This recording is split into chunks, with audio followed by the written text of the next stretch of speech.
தவிக்குதடி. உந்தன் செல்ல மொழியினிலே உள்ளம் கொள்ளையடிப்பதும் ஏன்? துள்ளி துள்ளி வரும் நடையில் மனம் மெல்ல துடிப்பதும் ஏன்?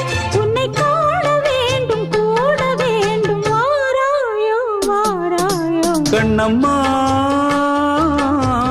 காதல் என்னும் கவிதை சொல்லடி உன் பிள்ளை தமிழில் கண்ணம்மா.